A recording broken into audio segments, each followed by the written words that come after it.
renewal of baptismal promises, mga hinigugmang diha ni Kristo, pinagi sa misteryo sa Pasko sa pagkabanhaw, gilubong uban ni Kristo, pinagi sa bunyag, aron mabanhaw uban kaniya, ngadto sa bagong kinabuhi.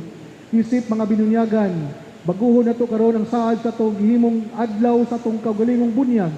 Kanusag, isalikway nato si Satanas, ug bisaad kita sa pag-alagad nga makanunayon sa Dios diha sa iyang santos nga simbahang Katoliko.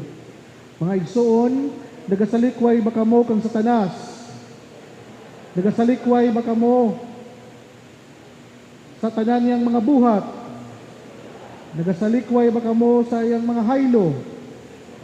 Nagatuo ba kamo sa Dios ang Amahan nga makagahom sa tanan, magbubuhat sa langit ug sa yuta?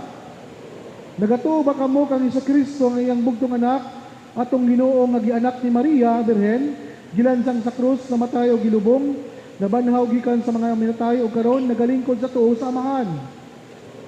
Nagatuo ba kamo sa Espiritu Santo, santos nga simbahang Katoliko, sa kaambitan sa mga santos, sa kapasayloan sa mga sala, sa pagkabanhaw sa lawas o sa kinabuhing dayon? Ang Diyos, ang gamahanang Amahan sa atong Ginoong Kristo, ihatag kanatog bagong pagkatao, pinagi sa tubig o sa Espiritu Santo, ipasaylo sa tanan natong mga sala, bantayan unta kita niya, nga makanunayan kita sa atong Ginoong Kristo hangtod sa kangturan. Amen.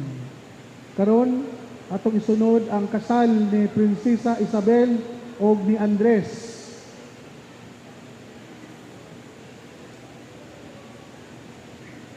Ikaw, Andres o Isabel, karon ang iyon ko kamo sa pagtabang kanila pinagi sa inyong pagampo, mga maninoy ug maninay sa pagdawat kanila isip bagong kinasal diha sa atong katilingban Kristohanong katilingban. Mga minahal na uyamot Andres ug Isabel, aniya kamo karon aron paghingpit sa bugos nga walay pagkahubad sa inyong gugma at ubangan sa simbahan. Nagapasalig ako kaninyo sa pagampo sa atong katilingban